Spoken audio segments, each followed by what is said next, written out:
eu entendi logo cedo que a área de RH ela podia ser promotora ou detratora do desenvolvimento da sociedade.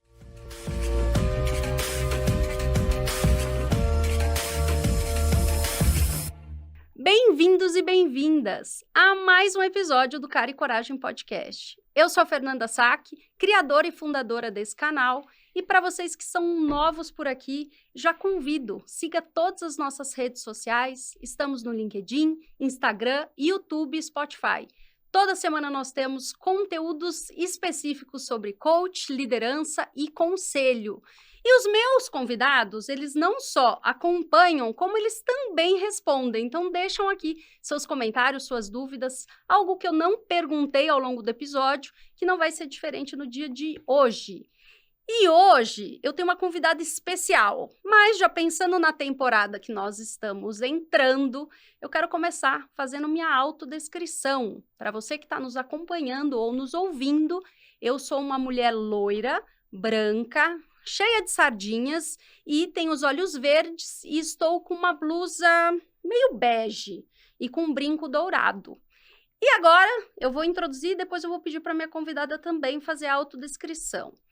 Ela, que é executiva de recursos humanos, tem admiração pela arte, cultura e história, inspiração para os desafios contemporâneos e do futuro, seja como mãe da jovem Beatriz, seja no desenvolvimento e implantação de estratégias sustentáveis e transformadoras na gestão de pessoas e cultura nas organizações.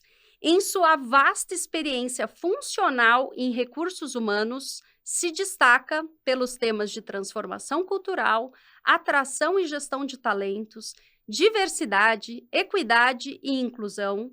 Atualmente, ela que é diretora de recursos humanos na RECT, contribui com sua experiência de mais de 27 anos em grandes organizações no Brasil e no exterior.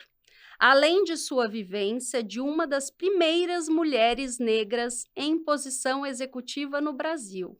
Flávia é formada em psicologia, gestão de recursos humanos e governança corporativa e é grande promotora dos diálogos sobre as causas raciais, de gênero, inclusão produtiva, saúde e bem-estar no Brasil. Também atua como conselheira consultiva para temas de diversidade, equidade e inclusão na ABRH São Paulo e conselheira de administração no Instituto Pactuar e na UWB. Flá, seja muito bem-vinda ao canal Cara e Coragem Podcast. Obrigada, Fê. Vou aproveitar para fazer minha autodescrição com um spoiler que você já deu. Eu sou uma mulher negra, bem brasileira, uma mulher alta, de cabelos pretos já caminhando para o grisalho. Estou aqui super orgulhosa de estar com vocês nesse momento, compartilhando aqui na minha blusa, no meu vestido verde, com meus brincos verdes também, compartilhando essa alegria de estar com vocês, compartilhando um pouco da minha história. Que linda. Essa parte ela não falou, mas uma mulher linda, linda, Ai, linda, meu linda. Deus. E alta, que eu tive que até subir a cadeira aqui, viu, gente? Para vocês que estão acompanhando, tá difícil de estar mais ou menos no mesmo patamar que essa mulher. Flá, eu digo que o episódio é nosso. Então, a nossa conversa flui. E a começar por eu conhecer da onde vêm as suas raízes para essa mulher forte, linda em todos os aspectos que está aqui na minha frente. Ai, que alegria. Eu fico muito feliz, de verdade. A gente já teve a oportunidade de dialogar antes e assim que é gostoso, quando a gente fala daquilo que a gente vive, né? Exatamente. Então, falar um pouco para mim da minha experiência, da minha vivência e também da carreira, né? Isso acaba reforçando para mim parcerias tão importantes, né, com pessoas com que a gente cruza ao longo da vida. Então, tô feliz de verdade de estar contigo. Que linda. E me conta, desde a infância até agora, o que nessas raízes, até hoje você se conecta com a Flávia pequena? E de onde veio? Na família? Qual que é essa história? Olha, eu costumo dizer que eu sou uma atravessadora de pontes, né? Se eu puder descrever quem é a Flávia hoje, uma pessoa que passou a vida cruzando a ponte e atravessando o Rio Pinheiros. Por quê? Porque eu cresci na periferia de São Paulo, na zona sul de São Paulo. Eu sou filha de dois migrantes do estado de Minas Gerais, uma família muito numerosa. E que, quando meus pais se separam, ficamos eu, a minha irmã e minha mãe como um trio de mulheres, né? lutando para sobreviver. Assim como grande parte dos lares brasileiros, a minha família se dissolveu ainda na minha infância e minha mãe que liderou, né, esse bando de mulheres que muito tem a ver com a minha formação. Eu gosto de dizer que eu ter vindo da periferia me deu um olhar sobre o mundo e sobre a vida de que tudo pode ser transitório, né? E que, sim, existem caminhos diferentes quando você se permite acreditar e se inspirar em outras referências. E minha mãe, ela teve esse papel importante no início da minha vida, porque mesmo sendo uma mulher semi-analfabeta, que teve quase nenhum acesso a direitos na vida, ela nunca disse que algo não era para mim. Ela sempre deu possibilidades de me enxergar uma coisa diferente. Então, se ela quis um final de semana, era um parque longe de casa. Escola, ela me levava para um bairro um pouco mais distante. Ela sempre tentava me dar alternativas àquilo que estava no meu entorno. E isso é muito importante. Por quê? A gente não sonha com o que a gente não vê, nem com o que a gente não sabe que existe. E como eu fui da primeira geração de filhos com acesso ao ensino superior na minha família, isso foi graças ao olhar da minha mãe para que eu expandisse a minha visão e conhecesse pessoas diferentes. Então, eu sou muito grata a esse começo de vida, eu honro muito o lugar que eu vim, o lugar que os meus pais vieram, porque isso permite que eu faça esse diálogo entre o centro, entre o capital e entre a potência que existe na periferia. Então, eu sou super fã da inclusão produtiva por essa razão, porque eu sou produto dela. Nossa, a gente vai falar tanto sobre isso. Opa! E quero aprofundar nessa sua trajetória profissional. Vou começar pela parte mais bonita. Por que RH, Flá? Então, RH, eu confesso que não foi uma escolha, naturalmente, né? É RH que me escolheu. Tá bom. Eu iniciei a minha carreira, a minha vida profissional, através de uma ONG de inclusão produtiva. Então, lá no início dos anos 90, fiz um curso profissionalizante para moças, era de 2 anos dentro de uma ONG, onde eu passava o contraturno escolar. Quando eu termino essa formação, eu tenho a oportunidade de trabalhar num contrato de quase que como um aprendiz, mesmo um contrato de estágio, numa das maiores consultorias de recrutamento, que é hoje o que é a Companhia de Talentos, né? Então, a Sofia Esteves me adotou quando tudo era mato, quando eu não tinha muito para oferecer. Não tinha nenhum currículo, para falar a verdade, né? Tinha muita vontade. E o trabalho ainda estava muito vinculado à necessidade de subsistência. O trabalho não estava vinculado a sonho, carreira. Descobri o que era uma carreira, eu levei muito tempo para descobrir que era uma carreira e que existia uma possibilidade para mim. E quando eu começo a trabalhar com ela, que foi através desse programa de aprendizagem, abre um mundo que eu não sabia que existia, né? O mundo das grandes organizações, do plano de carreira, dos programas de estágio, de trainees. Eu não sabia que existia universidade, né? E como é que eu ia sonhar com algo sem ter isso à minha frente, né? Então, o meu repertório de vida aumentou muito quando eu cruzei a ponte e tive a oportunidade de trabalhar com recrutamento, com um processo de seleção. Então, eu gosto muito desse caminho, desse começo, porque o início em recrutamento me permitiu, primeiro, conhecer as diferentes carreiras, e aí sim falar, eu acho que RH é legal, porque RH me permite fazer impacto, porque é algo que, como eu sou fruto de inclusão produtiva, eu sempre fui muito grata pelos lugares que eu passei, porque é sempre uma oportunidade de você fazer o seu talento se desenvolver. Então, eu falei, poxa, se fizeram isso comigo, trabalhar em RH, trabalhar em recrutamento, pode fazer com que eu seja ponte também para que outras pessoas como eu tenham oportunidade. Então, isso foi o que me encantou, essa possibilidade de impactar.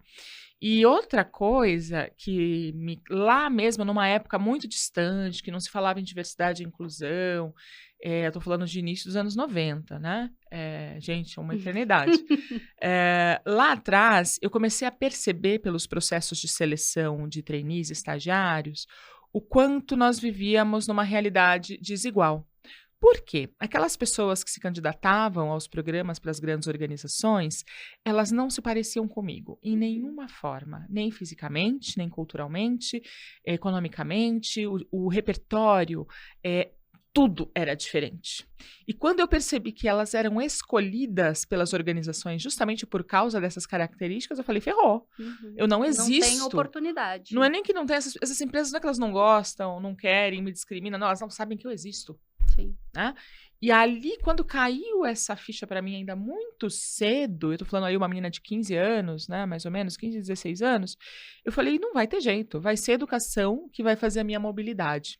Então, essa percepção, esse entendimento foi fundamental para o profissional que eu sou hoje. Por quê? Eu entendi logo cedo que a área de RH ela podia ser promotora ou detratora do desenvolvimento da sociedade, do desenvolvimento econômico, do desenvolvimento social.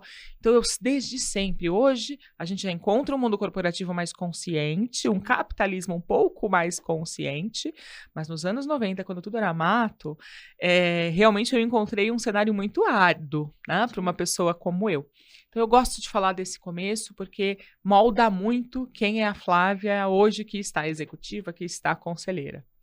E lá com 15, 16 anos, Flá, ter esse olhar, como foi lidar e, de fato, ter a intenção de transformar através de recursos humanos? O que você encontrou e como que você conseguiu buscar formas de deixar isso claro e para que os outros pudessem também ter o mesmo olhar? Uma coisa curiosa do recrutamento era um recrutamento manual, né? Hoje, imagina, hoje os processos são muito mais automatizados. Sim, já tem IA, um monte de coisa. Isso, exatamente. A empresa mais manual, ela já é muito melhor do que a que eu encontrei nos anos 90. O que isso significava? Eu tinha que ler muito currículo. Isso. Ler muito currículo, papel, né? E você tinha que ler de verdade. Sim. Só que você lia procurando expressões específicas, que era o que a IA faz hoje, as palavras-chave e tal, ali. E eu comecei a entender o quanto aquele olhar ele era discriminatório, podia ser discriminatório. Né? Então, você já entrava e falava, eu só quero pessoas com currículo que tenha isso daqui. Tinha que grifar. Faculdade linha, tal, que morem até 5 quilômetros do local de trabalho. Tinha algumas questões completamente discriminatórias, né? E quando eu tive essa noção, desenvolveu em mim um senso justiceira, gente. Eu sou meio, acho que um espírito meio Robin Hood, sabe? E eu fiz coisas do tipo, bem hackear o sistema. Então, eu vou dar um exemplo para você. Tinha pessoas, e assim, cansei de ler, esqueci, assim, inúmeras vezes, eu já esqueci a quantidade de vezes, depois que eu trabalhei nessa empresa, né, no início da minha carreira, em processos de seleção em que eu tirava do meu bolso para um candidato voltar para casa de ônibus, né, pessoas que andavam a pé procurando emprego. Eu tive a experiência de fazer estágio em agência de emprego. Você não faz ideia o que aquilo muda a vida da gente, né? E essas experiências falaram, poxa, eu realmente consigo abrir mão aqui de um pré-requisitozinho aqui. Às vezes chegava com um candidato lá, o currículo estava mal feito, eu fazia o currículo na hora. Arrumava. Eu tirava uma coisinha ali que não ia ajudar muito. Corrigia algumas coisas. E eu sempre olhava também com a lente do potencial, mas a lente da necessidade. Eu falava, eu tava na dúvida entre 2, 3 candidatos. Poxa, quem precisa mais? Quem vai honrar mais esse papel agora? Então, tinha um lado, tudo bem que você não é sempre... Você tem que ter o equilíbrio entre a necessidade da empresa e a necessidade dos indivíduos. Mas no início da minha carreira, eu era muito justiceira. Né? Então, eu, de verdade, assim, eu mexi muitos pauzinhos pro bem, sabe? Sim, pra falar, poxa, eu acho que essa pessoa merece, né? Essa pessoa vai performar bem, essa pessoa vai se dedicar. Porque... olharam para mim não com base no que eu tinha quando me contrataram para oferecer. Olharam para mim com a lente do futuro, com o que eu podia ter. Então, eu aprendi a olhar para as pessoas da mesma forma. Até porque você olhar com o passado, o que você performou ano passado, não é sinônimo de sucesso para esse ano e nem para o próximo. Então, para que eu quero saber se você tem 18, 10, 15 anos de experiência nisso, né?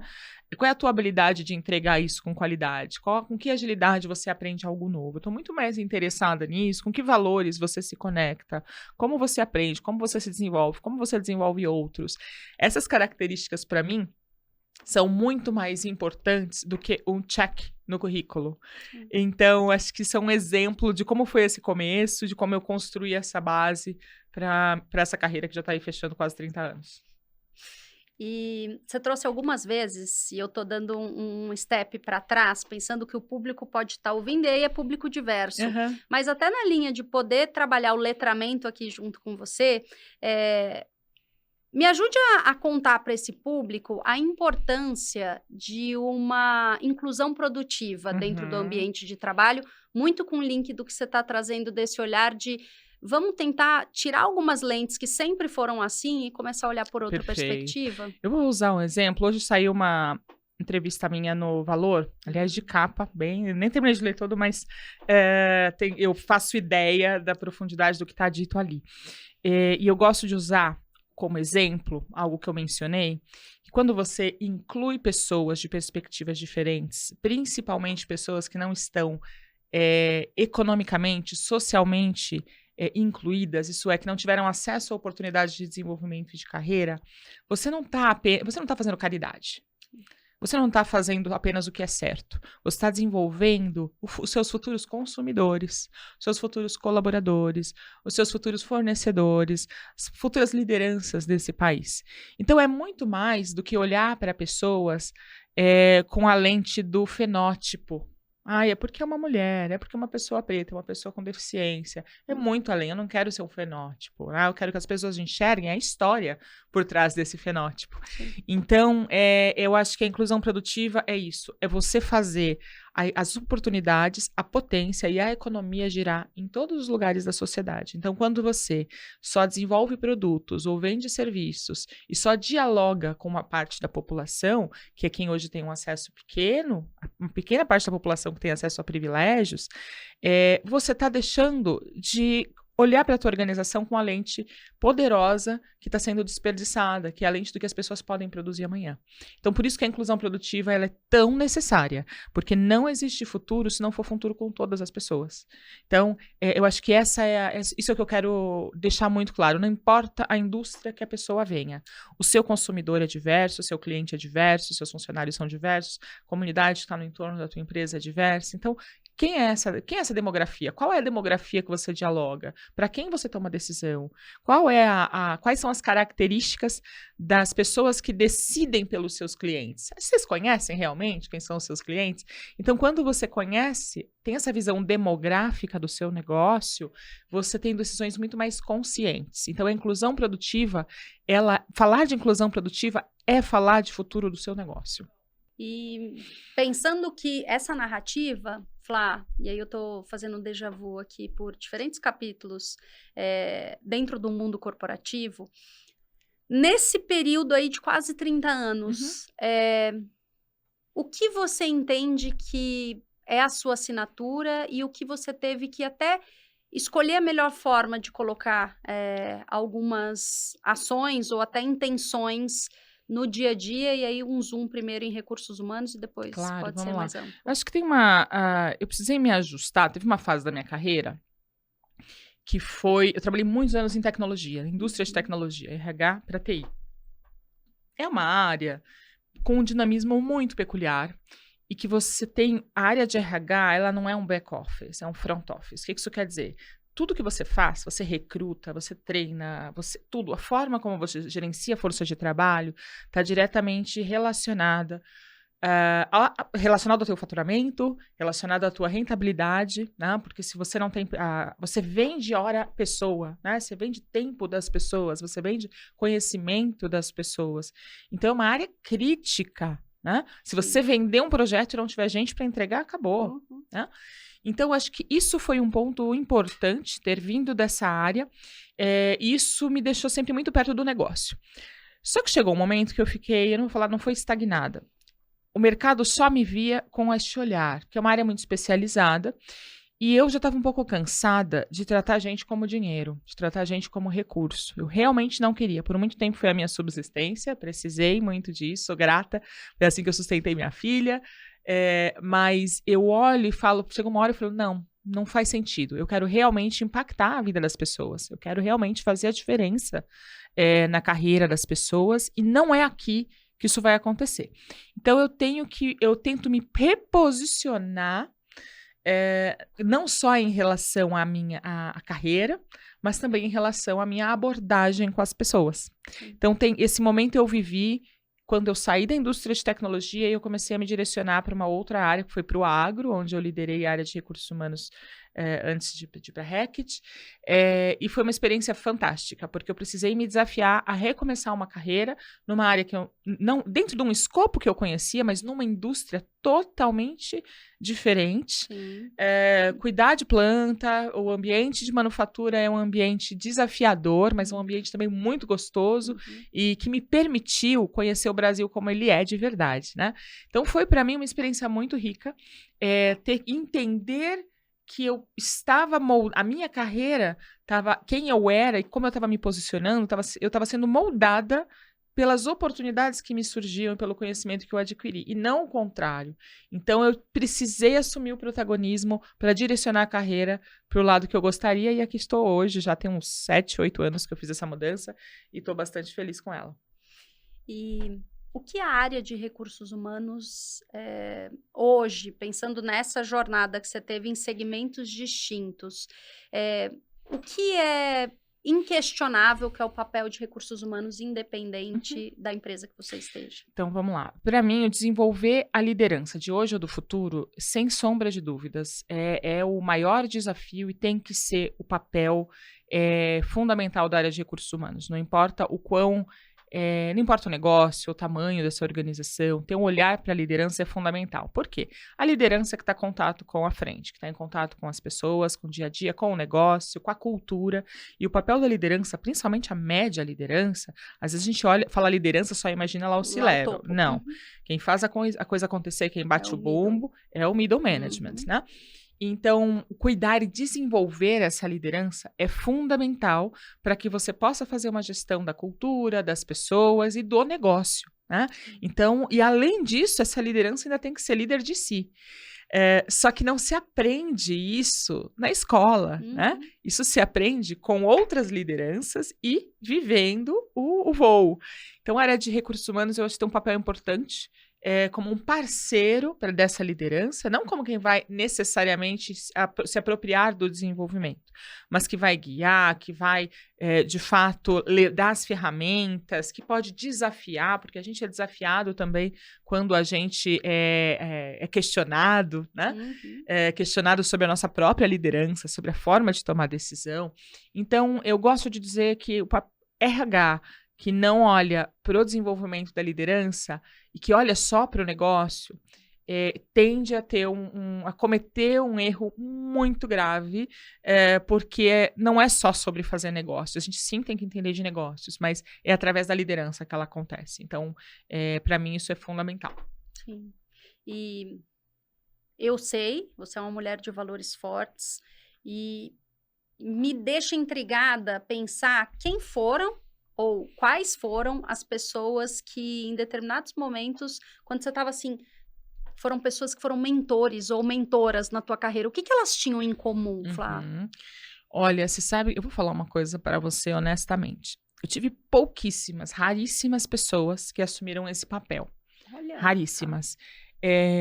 Muito porque eu nunca acreditava, por muito tempo, eu achava que eu não podia me dar o luxo de incomodar as pessoas e pedir ajuda ou pedir opinião por muito tempo. Eu assumo, eu tenho dificuldade de pedir ajuda, esse é um dos meus principais pontos de oportunidade. Tá no PDI recorrente. Exatamente. Então, eu sou aquela famosa pessoa que acha que é autossuficiente, mas não é. Mas eu tive pessoas que me inspiraram muito. Então, eu diria que os primeiros, 2/3 da minha carreira, eu sempre aprendi muito, muito. A maior parte do meu aprendizado era através de pessoas mais experientes do que eu. Então, eu tinha pessoas em que eu ficava empolgadíssima só de ouvir essas pessoas falarem, né? E aí eu cometeria gafes enormes aqui de falar um nome ou outro, porque 3 décadas tem muita gente boa. Mas eu sempre gostei de observar, escutar e perguntar. Essa curiosidade me moveu muito. Então, teve gente que já me inspirou tanto e que não faz ideia. Tem gente que me influenciou absolutamente, assim, absurdamente, que nem lembra sequer a conversa que a gente teve. Então, tem muitas pessoas que eu procurei observar para com isso eu tirar insights, para com isso eu tirar reflexões, né? E mais recentemente, nos últimos anos, a partir do momento que eu entro numa carreira executiva, eu tenho esse serviço à minha disposição através das organizações que eu trabalhei. Então, eu tive muito apoio profissional especializado para eu desenvolver as minhas competências, tá? Mas é isso. Infelizmente, eu pedi pouca ajuda. Infelizmente, eu pedi pouca mentoria. Dei muito mais e fiz muito mais. Mas eu tô numa fase da vida que depois eu vou te contar melhor, em que talvez faça muito mais sentido eu mudar a minha forma. Sim, Né? Eu vou sim. realmente ter que me desafiar a olhar por por formas diferentes na minha própria carreira. Mas ao contrário, você é uma mulher que muitas pessoas acessam ou buscam como mentora. Sim. Quem que é a Flávia Mentora? Então, a Flávia Mentora, é interessante que hoje, todas as mentorias que eu faço, que são mentorias voluntárias, eu faço para pessoas de grupos subrepresentados, principalmente para pessoas pretas, através do Instituto Pactuá, você conhece o Kwame, Sim.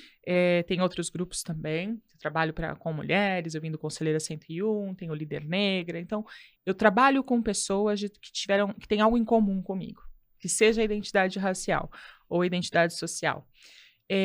Então, mentorar pessoas, a Flávia Mentora é um espelho.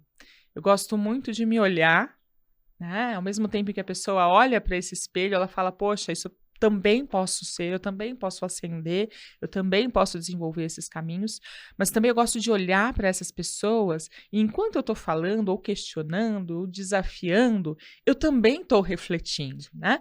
E o processo de mentorar, ele é muito transformador, porque a gente recebe muito, a gente se escuta Muito. quando a gente fala, quando a gente pergunta.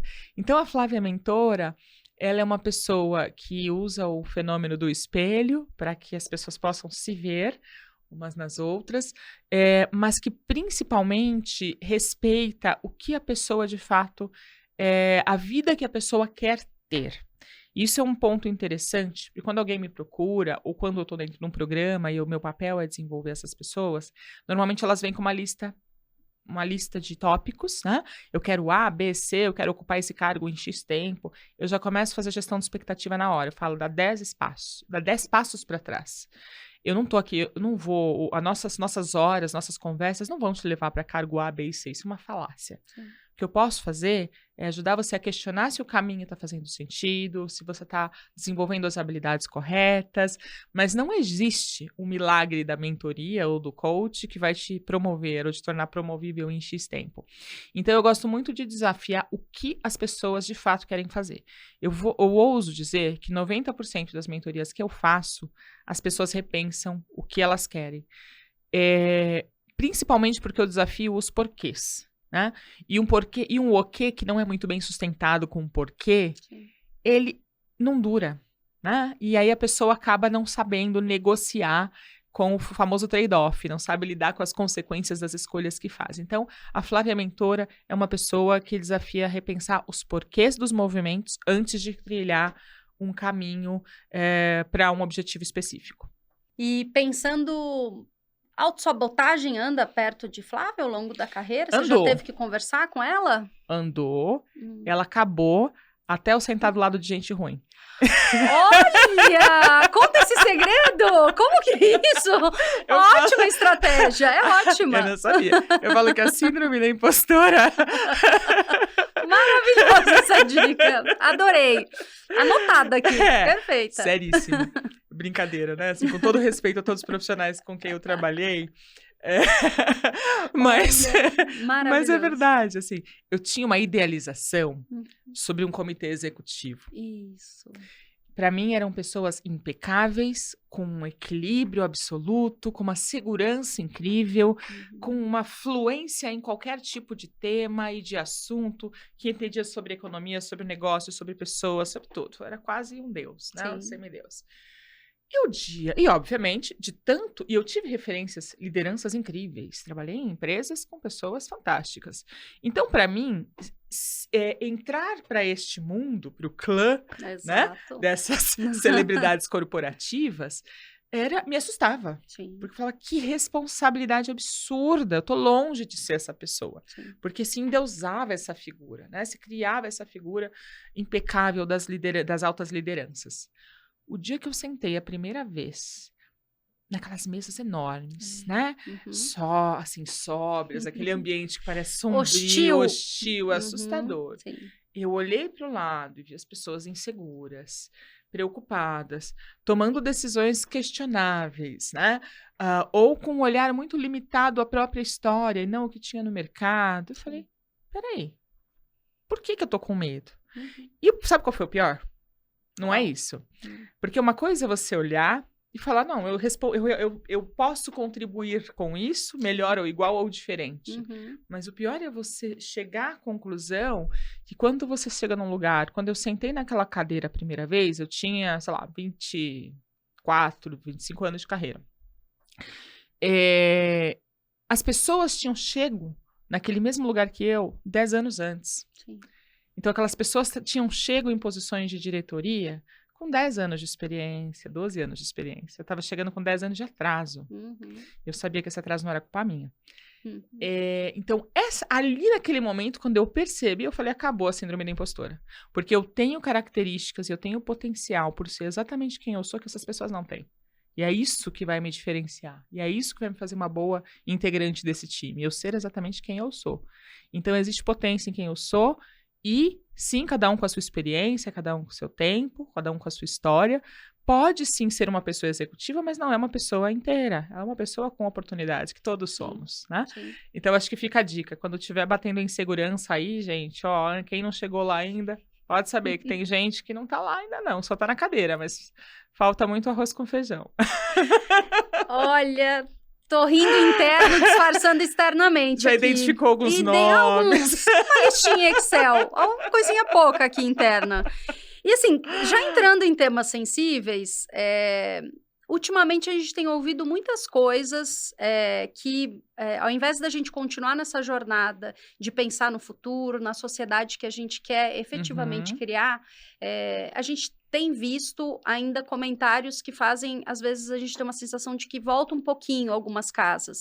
E principalmente quando a gente nicha para alta liderança, falar, eu queria muito te ouvir, assim, como permanecer com uma pauta de revisitar a nossa sociedade com um público que não necessariamente tem essa mesma lente ou tem o mesmo poder de fala, como você trouxe, né? Quando a gente começa a atuar e viver a realidade que é a realidade do Brasil, a gente entende que a realidade predominantemente do que a gente tem dentro das corporações não é essa a realidade. Sim. Então, a gente precisa o tempo inteiro ficar lembrando essas pessoas, porque há anos a gente fingiu que era aquilo, né? Isso. E queria muito te ouvir, como trazer isso, como manter, e de novo, né? A gente sabe que ficar trazendo muitas vezes a pauta, parece que a gente quer resistente ou a gente está querendo trabalhar em causa própria. Já ouvi isso. Sim. E como que você consegue modelar e manter ali o discurso e principalmente trazer um olhar de letramento, de realidade do nosso Brasil? Vamos lá. Eu gosto de falar de um livro. Eu tenho uma característica, se você me perguntar um livro favorito, um filme, nunca vai ser um de negócios. Eu tenho um hobby, que é pegar livros, filmes fora do contexto e trazer para o corporativo. E para falar de liderança, eu gosto muito de usar um livro infantil, se eu não me engano, norueguês, que você deve lembrar dessa história, que é A Roupa Nova do Rei. Sim. Né? A liderança acha que tá vestida, mas não tá. Ela tá nua, passando na frente de todo mundo. Totalmente. E quando eu penso nos temas relacionados à diversidade e inclusão, por exemplo, porque não dá para falar de sustentabilidade de negócios sem dialogar com todos os grupos subrepresentados hoje, a liderança hoje, que é muito homogênea, né? Quando eu falo homogênea, a gente está falando, sim, de homens brancos, heterossexuais, cisgêneros e sem deficiência. Então, esse é o perfil médio da liderança brasileira. E quando você fala com essa liderança, não dá para falar de inclusão de outros grupos sem questionar a meritocracia dessas pessoas. E mesmo essa pessoa que queira cutucar e mudar e transformar, ela vai se deparar com o fato de que talvez ela não tenha sido realmente competente, ela só furou a fila. Então, para mim, isso ainda é muito complexo, né? E eu já, obviamente, dialoguei com muita gente sobre isso. Imagina no agro, o agro tem uma característica naturalmente mais reacionária, né? Por conta do histórico que a gente tem no Brasil. E aí, por isso que essa minha característica que eu digo de ser uma atravessadora de pontes ajuda. Porque eu criei um hábito, ao invés de, por exemplo, falando especificamente sobre o racismo, ou sobre o machismo, ou sobre o capacitismo, né? Sobre formas específicas de opressão que a gente sabe que existem no mundo corporativo. Eu não tenho que dialogar com o racista, com o machista, com o capacitista. Eu dialogo com a opressão. É sobre ela que eu tenho que agir.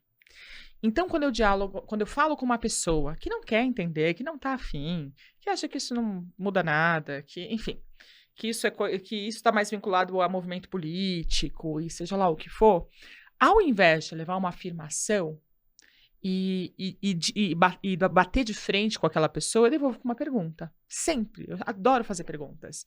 Porque a pergunta faz com que a pessoa reflita sobre aquilo. Até que ela começa a funilar e entender que, opa, peraí, acho que eu preciso pensar melhor sobre isso. Então, normalmente, eu gosto de fazer perguntas, até por mais que seja difícil, eu gosto de usar uma expressão que as pessoas têm até o direito de serem idiotas, né? Sim. Podem até ser. Podem até ser idiotas, né? Só que Uhum. não sou eu que preciso dizer isso para ela. Ela mesma pode elas perceber. Vão constatar. Uhum. Contanto que eu faça as perguntas corretas. Porque quando você acusa, eu aponto meu dedo e falo, você é machista, você é um opressor, você é isso, você é aquilo. O que eu tô fazendo? Eu tô fechando, tô criando um muro e não uma ponte. Uhum. Por isso que ponte é tão importante para mim. Ponte, você dialoga, ela vai e volta. Você faz com que a pessoa reflita, você faz com que ela devolva mais uma pergunta ou devolva com mais uma constatação. Então, é a forma como eu costumo dialogar. E eu aprendi muito para falar de temas de direitos humanos, para que passem pela linha de direitos humanos com os negócios, com empresários, você tem que necessariamente falar de negócio. Esse é um grande erro das áreas que lideram esses temas nas organizações, é desconectar do negócio. Porque se no PNL lá embaixo, na sua continha, não fechar, esquece. Não vai ter emprego para mulher, não vai ter emprego para homem, não vai ter emprego para preto, para branco, para pessoa com ou sem deficiência. É isso. O acionista tem que estar satisfeito, o fornecedor, o cliente. E fazer essa gestão de stakeholder, né, ela tem que ser feita com um olhar diverso. Então, eu uso sempre a abordagem do negócio para justamente fazer com que a empresa enxergue valor para muito além de fazer a coisa certa. Porque, infelizmente, a gente vive numa cultura em que fazer a coisa certa é muito elástico, né? Uhum. Para uns, fazer a coisa certa é uma coisa, para outros é outra. Depende do que é para quem, né? Sim. Fazer a coisa certa da minha ótica, no meu ponto de vista. Então, eu gosto muito de provocar esse assunto sobre a ótica dos negócios, sobre a ótica da demografia daquela empresa, daquela organização. Pedindo para Flávia, conselheira agora, que tem um papel diferente de executiva, que está lá vendo o dia a dia, o que são, aonde você direciona seu olhar de bate-pronto como conselheira e o que você implementa de imediato, porque você sabe que são ações importantes? Então, vamos lá. Eu acho que o conselho, você tem uma visão muito mais ampla do negócio, é impossível você aterrissar com velocidade. Normalmente, eu procuro entender os principais indicadores de sucesso daquela organização, né? Mas também eu gosto de revisitar o plano estratégico e orçamento e a cultura. A cultura é muito subdimensionada nos conselhos. Sim. Né? Por quê? Porque você pode ter o melhor PowerPoint, melhor visão, a melhor estratégia desenhada, lindos, né? Exato, aquela arte gráfica incrível, Nossa, que né? Uhum. Você pode ter aquilo maravilhoso. A cultura é sobre o que as pessoas leem do que é permitido naquela organização. Sim. Então, você tem que ter uma conexão muito clara entre o que é a cultura esperada e o comportamento das pessoas. Então, normalmente eu procuro capturar, entender as prioridades, né? Como se ganha e se perde dinheiro, como se ganha e se perde valor, que são coisas diferentes na organização, e procuro entender prioridades estratégicas para questionar se elas estão conectadas com esse futuro, com a visão desse futuro, mas principalmente a cultura. Eu gosto de entender realmente quais são os maiores detratores do resultado com a ótica da cultura. E eu vou te falar que é muito comum numa organização ela ter falhas crassas, erros crassos, por conta de uma não gestão intencional da cultura organizacional. Nossa, assina embaixo. E nesse quesito, o olhar da Flávia, olhando diversidade, inclusão e equidade, quais são hoje as ações, Flá, que você entende que não dá mais para a gente não ter dentro das corporações?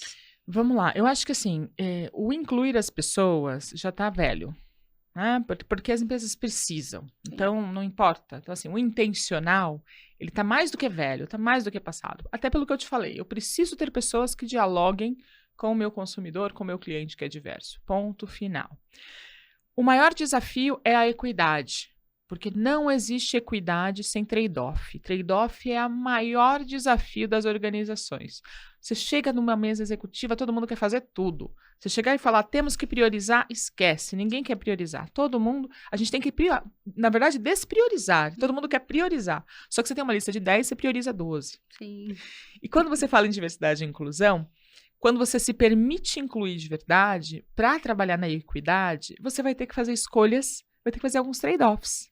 Né? Quando você tem dois candidatos iguais, dois candidatos para uma posição, e um é um homem e outro é uma mulher, e você não tem um número suficiente de mulheres de acordo com a sua ambição, é você deixar o homem para contratar aquela mulher. Mas não é contratar uma mulher sem talento, uma mulher que não tenha a competência, pelo contrário. Né? Mas isso é você, de fato, ser intencional na sua ação. Só que você tem que bancar isso.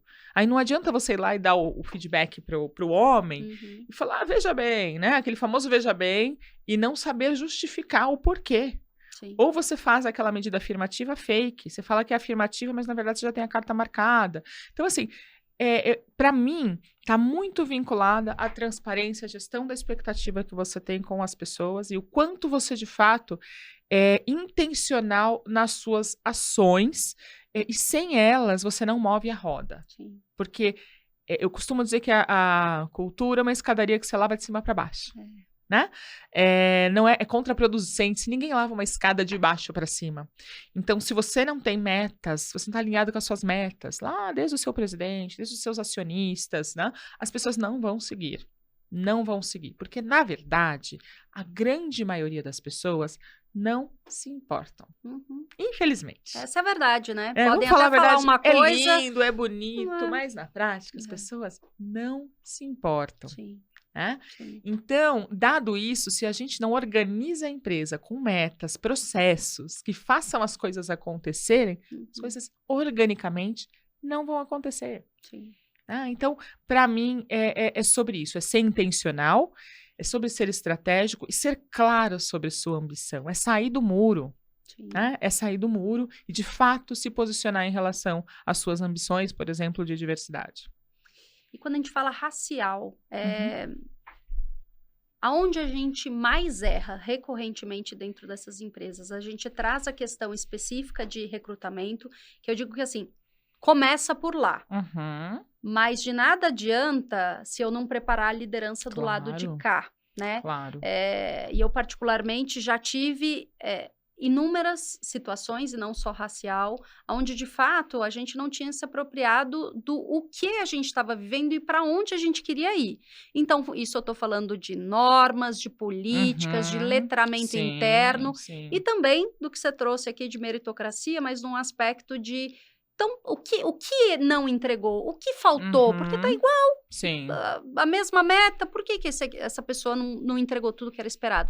Então, trazer um pouco mais mastigado, muitas vezes você afunila o profissional a trazer aquele viés inconsciente, né? Do porquê que ele está fazendo uma avaliação diferente para um em detrimento do outro. Sim. Então, eu queria te ouvir, onde a gente tem falhado mais, Flá? Eu acho que a gente vai seguir a nossa natureza, é sempre olhar pelos nossos vieses. Isso.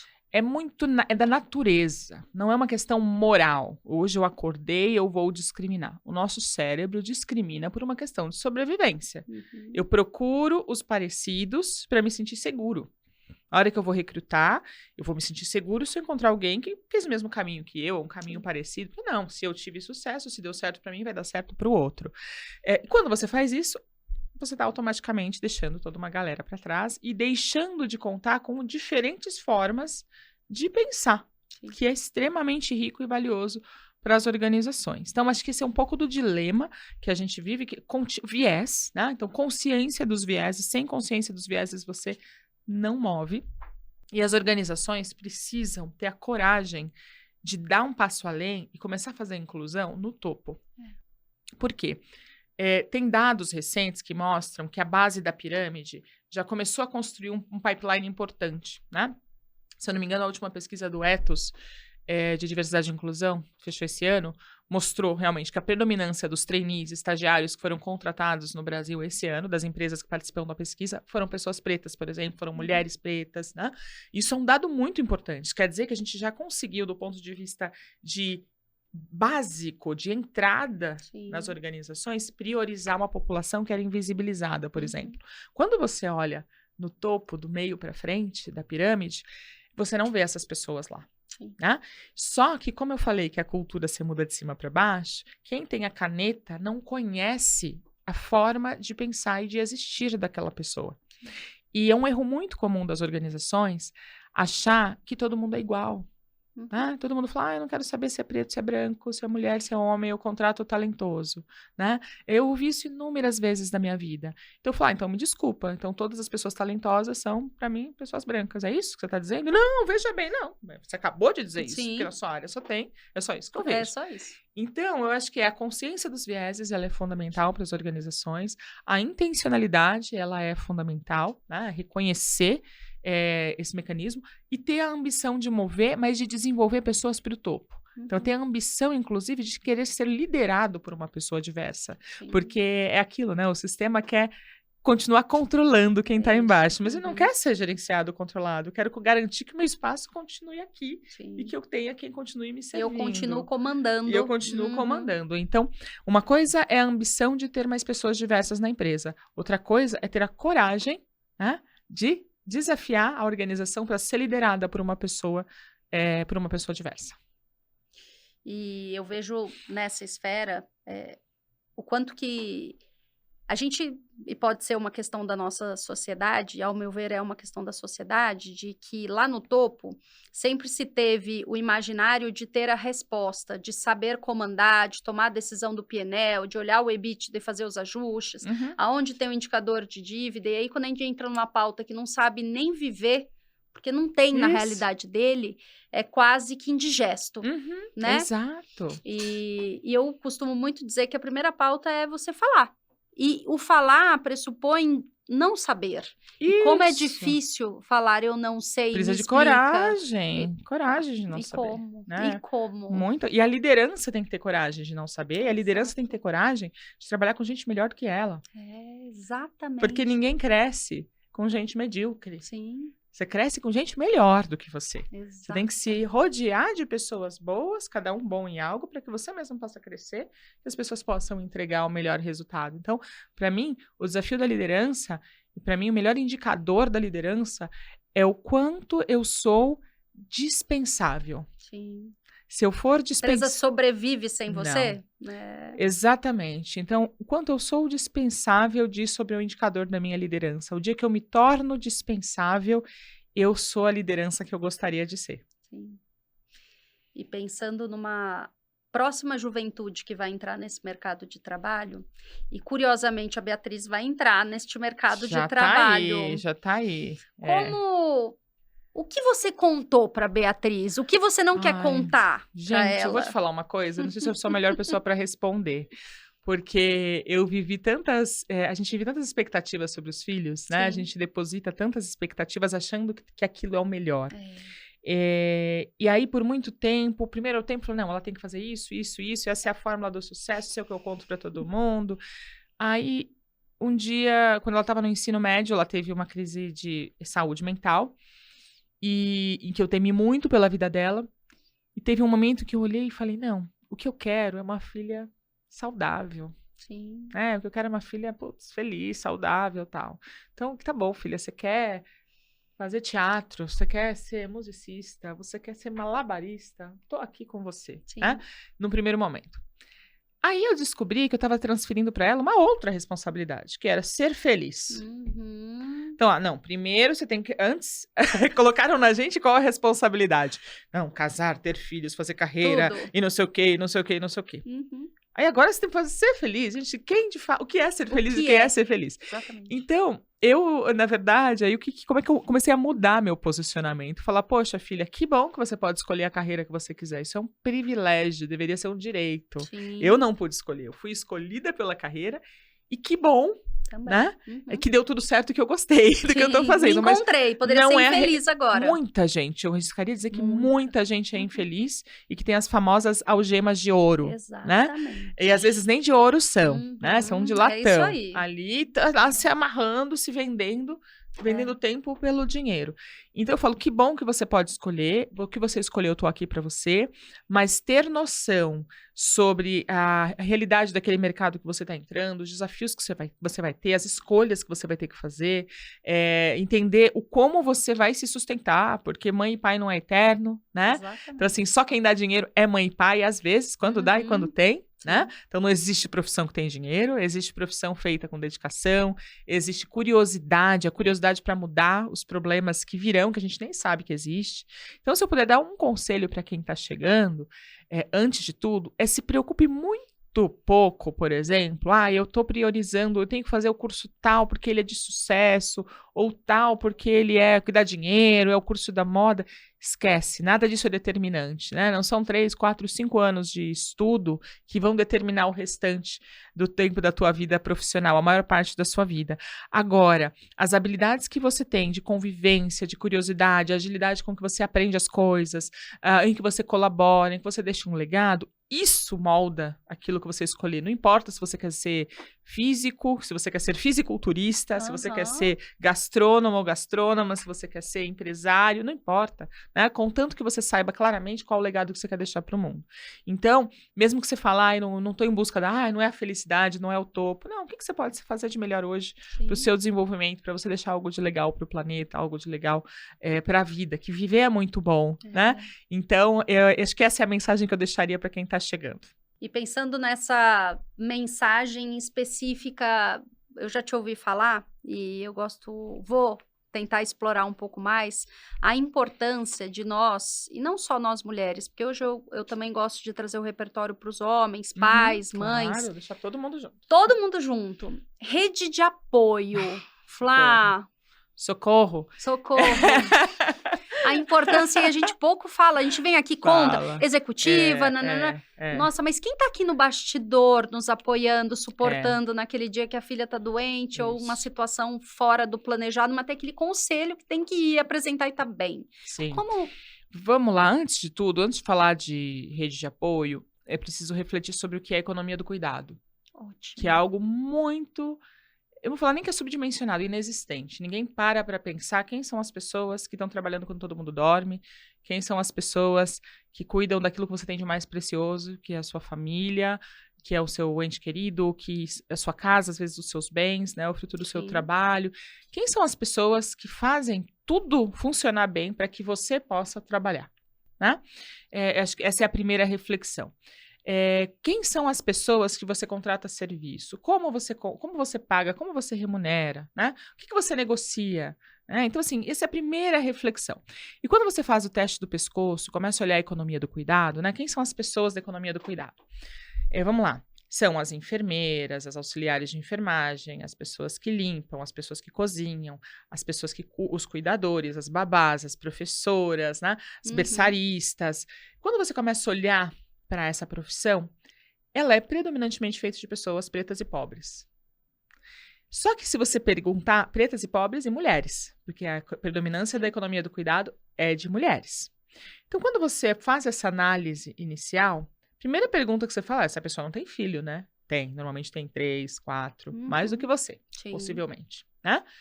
Ninguém pergunta quem fica com essa criança.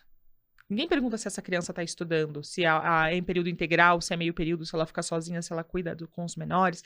Então, muitas vezes, isso é uma coisa que me preocupa muito, porque eu vivi isso em casa porque a minha mãe foi empregada doméstica. Eu convivi com pessoas, mães de empregadas, mães de amigas que eram empregadas domésticas. Então, as pessoas realmente não se importam, né? Minha mãe foi empregada doméstica há muito tempo, e depois, por muitos anos, ela foi manicure. As pessoas não se importam. Eu já vi gente negociar o valor de uma unha com uma bolsa de 30 mil reais no braço. Né? Eu vi gente pedir desconto para manicure. Eu vejo gente pedir desconto para o marceneiro.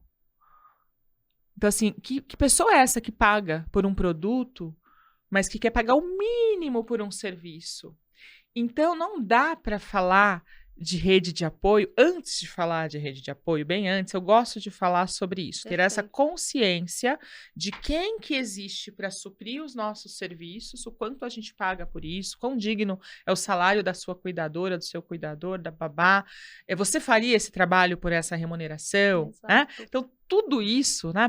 A preocupação, o horário, a flexibilidade, tudo isso é necessário entender para que você consiga criar pelo menos aquilo que está no teu alcance, trazer um pouco mais de respeito, né, para todas as pessoas que você puder impactar.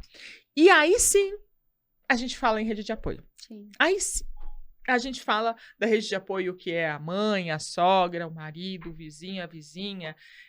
Porque, e de novo, quando a gente traz família para o apoio, apesar de ser a rede de apoio da grande maioria das pessoas é a família, esse trabalho também não é remunerado. Isso é igualmente, por mais que a pessoa faça com o maior coração, isso também é desrespeitoso. Sim. Então, assim, boa parte da minha vida, a minha mãe, não fosse a minha mãe, eu não conseguiria ter tido uma carreira executiva, né? Eu separei do pai da minha filha, ela tinha 3 anos de idade morando em outro país. Eu não olho para trás, eu não sei como eu consegui. Não sei, viajei muito a trabalho, é possível? É possível, mas sem rede de apoio seria absurdamente inviável. E não é, uma outra coisa que eu quero trazer reflexão é sobre a remuneração das mulheres. E a gente sabe que no Brasil elas ainda ganham menos que os homens no mesmo papel. Só que quanto menos ela ganha, menos ela pode remunerar uma cuidadora para ficar com a sua criança, por exemplo, para cuidar dos idosos. E você acaba alimentando um círculo vicioso de desigualdade social. E a ponta desse círculo, a última camada lá, normalmente é de uma mulher negra.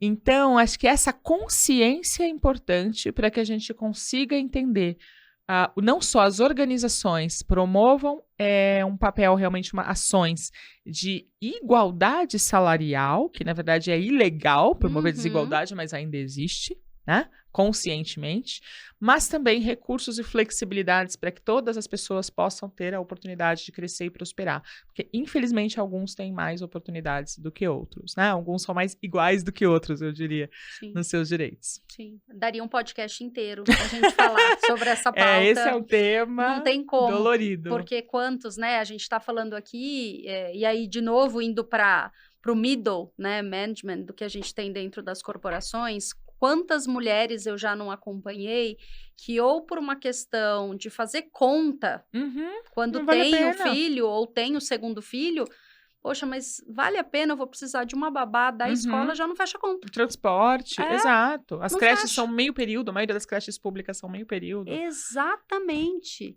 E quantas, seja direcionado pela empresa ou até mesmo por ela, falam, não tenho mobilidade, porque como eu vou carregar minha vida inteira para outra, né? E aí você fala, poxa, será que em nenhum momento, naquela decisão, a empresa não poderia olhar por outra lente, né? Não, muitos movimentos de carreira que eu fiz por conta da minha filha. Então, assim, não dá, como é que, sei lá, vou dar um exemplo, eu vivi numa empresa que eu era apaixonada, trabalhava no Rio Grande do Sul, mas eu não tinha rede de apoio nenhuma lá. Né? Teve um ano que eu tive 5 empregadas diferentes. Nenhuma eu podia contar. 5. Até justa causa eu fiz, pra você ter uma ideia. E olha que eu não sou tão chata assim, hein? Tá. Então, assim, e você fica extremamente vulnerável, né? Então, assim, eu em vários momentos da minha vida, as mudanças que eu fiz que eu falava, poxa, eu não vou conseguir, eu quero ver minha filha, eu quero estar com a minha filha, eu quero fazer parte da vida dela. E o curioso é que quando eu comecei a viajar muito numa fase da minha vida, comecei a perceber como as pessoas têm expectativas sobre a mulher em relação ao cuidado que não tem com o homem, né? Primeira pergunta, todo mundo que sabia que eu era mãe, perguntava, com quem tá sua filha? Uhum, E sim. normalmente eram homens perguntando, Exato. né? Então eu sempre perguntava, eu sei muito bem onde ela tá, e os seus estão com quem? Sim. Né? Então, assim, não fazem essas perguntas para Não os fazem. homens. A gente sabe dos desafios, e além de todos eles, a gente ainda tem que começar a responder. Exatamente. Você ter a resposta muito bem organizada, porque senão pode ser algo não favorável a você. Isso, exatamente, exatamente. Mas é isso, eu acho que falta muita consciência, realmente, econômica, social, das organizações e também dos indivíduos, e obviamente políticas públicas, mas a gente Exato, sabe que que vai políticas públicas não são demorar. suficientes hoje para tomar. O Brasil é muito grande, é diferente Sim. você falar de um país que cabe dentro de São Paulo, né, Uhum. como muitos países europeus, Exatamente. e você falar da realidade tão diversa e desigual que é o Brasil. Então, assim, políticas públicas realmente elas são fundamentais, mas a gente sabe que o governo não consegue dar conta de tudo. Sim. Né? Não consegue dar conta. Por isso que as organizações têm um papel fundamental na promoção da inclusão produtiva. E a importância, né, da gente não transferir para o outro, porque senão a gente realmente vai continuar décadas e décadas tendo o mesmo extrato. Isso. Então, o que eu, como CEO, como executivo, consigo frente a esta realidade, e isso a gente só consegue com o diálogo, trazendo muito provavelmente realidades que não sejam as mesmas que a sua, e assim, quantas vezes eu trago... Você já conversou com a pessoa que cuida da sua filha, né? O que ela tem para dizer da realidade? Você sabe quanto tempo que ela leva até chegar na sua casa? Né? Como que é esse deslocamento? Porque eu já ouvi várias falando, não, eu tenho pedido para ela chegar até mais cedo para eu poder estar na reunião. Não peça isso. Não é humano isso. Não, exato. Traga para cá e fale para a reunião começar às 10, né? Porque também tem esse outro lado da gente também trazer a nossa realidade, né? E aí eu vou nichar bem para as mulheres, para falar, não dá, eu não consigo, não aceite tudo, e você buscando flexibilizar, porque é uma realidade que provavelmente o extrato ou a realidade onde você está inserida não tem a menor ideia do arrasto que você faz no bastidor, né? Mas sabe que você usou uma expressão interessante? Você falar especificamente com as mulheres. É importante falar com os homens e sobre os homens. Mas de que forma? As organizações precisam dialogar sobre parentalidade. Exato. Porque os homens, mesmo as organizações que dão a licença parental estendida, por exemplo, para os homens, muitos homens não querem. A maioria. A maioria não quer. Porque sabe que vai ser, também sabe o que vai passar. Exato. Né? Fala, não, eu não quero passar por isso, porque chegar aqui o emprego não me espera, né? Eu vou ficar desatualizado, eu vou ficar por fora. Então, acho que tem uma questão que a gente precisa normatizar a ação do cuidado, que ela não é de gênero. Isso é, quando o presidente sai 5 da tarde, porque vai na apresentação de balé da filha, vai na reunião da escola, vai no pediatra, ele está dizendo para o restante da organização, para os diretores, para os gerentes, que isso é absolutamente normal, que isso faz parte da vida. Exato. Agora, quando só a mulher faz isso, e fica todo mundo olhando com aquela cara, né? Já vai, tá desmotivado, né? Como é que você acaba fomentando essas desigualdades? Então, acho que a gente tem que dialogar com os homens também, porque eles também têm o direito de viver a paternidade. Eu sei que muitos homens com que a gente está falando aqui agora gostariam de ter mais contato com os filhos. E não fazem porque vivem num ambiente que joga todas essas expectativas sobre as mulheres. Né? E aí aquilo acaba lidando com as mulheres como se elas não... com as mães como se elas não trabalhassem e esperando das profissionais que são mães como se elas não fossem mães. Exatamente. Haja como se não houvesse uma criança lá fora. Finja que isso não existe. Põe numa caixinha lá, quando terminar o expediente, você pega a caixinha. Aí você entra como uma profissional, esquece, nem fica atendendo o telefone, nem fica no WhatsApp o tempo inteiro pra ver se tá tudo certo, porque tem alguém lá fora que tá com febre, doente, o que quer que seja, né? Exatamente. E Flá, eu tenho sempre a difícil missão de chegar no final. Eu não gosto. E eu tenho aqui 50 mil bullets ainda para conseguir explorar, então já faço convite da gente Então, pessoal, deixa aqui seus comentários, perguntas que eu não fiz, porque aí vocês me ajudam a convidar a Flávia de volta aqui no canal. Assuntos diferentes, coloquem assuntos. Nossa, vários. Já deu a deixa aqui que tem uma matéria do Valor em que ela é capa, então já leiam lá, vejam o que mais eu posso perguntar.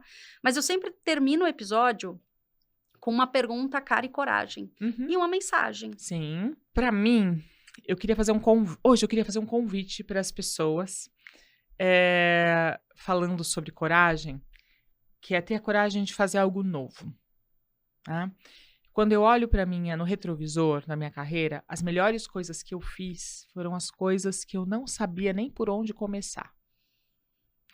Então, uma dica importante, não importa a área que a pessoa trabalha ou queira trabalhar, olhe para aquilo que você gostaria de fazer, desenvolva essas habilidades e se experimente nesses caminhos. Se voluntaria a fazer atividades novas, às vezes dentro da tua própria empresa, às vezes aquele trabalho que ninguém quer, aquele trabalho que é o roer o osso, mas é justamente ali que você, onde tem menos concorrência, que você tem a oportunidade de mostrar o seu valor, de mostrar suas competências, de mostrar a forma com que você entrega o seu trabalho. Então, se desafiem a fazer aquilo que vocês acreditam que, poxa, talvez não seja para mim. Porque, sim, existe muita vida além do medo e além do risco. Então, fica essa dica aqui importante para vocês. Maravilhosa. E essa dica eu nem tinha recebido há alguns meses atrás, mas o canal, ele nasce realmente com algo que eu falei, não, eu não sou super tímida, como que eu vou... Mas muito na cara e na coragem da gente trazer repertório como o seu, que tá aqui de uma forma muito gentil, abrindo, contando a sua história de vida, contando partes, né? Porque aqui são algumas fotos, flashes. mas daria pra gente fazer aqui grandes vídeos. Então, queria muito te agradecer, Flá, por estar aqui, por ter dado certo esse episódio. Deu tudo certo. Ai, que bom, fico muito feliz. Então, já faço aqui de antemão o segundo convite pra gente já agendar. Então, eles vão deixar aqui os comentários e aí a gente já sabe qual a pauta que talvez a gente não explorou tanto. E para vocês que estiveram com a gente até agora, meu muito obrigada. Deixe seu comentário. Lembre que este conteúdo em específico, ele não serve só para você. Compartilhe com seus amigos, colegas da empresa, gestores, até aqueles que nem são tão amigos. Eu acho que tem recado aqui para eles também, não tem? Se tem. Então compartilhem. Faça outras pessoas lerem, aprenderem ou se incomodarem.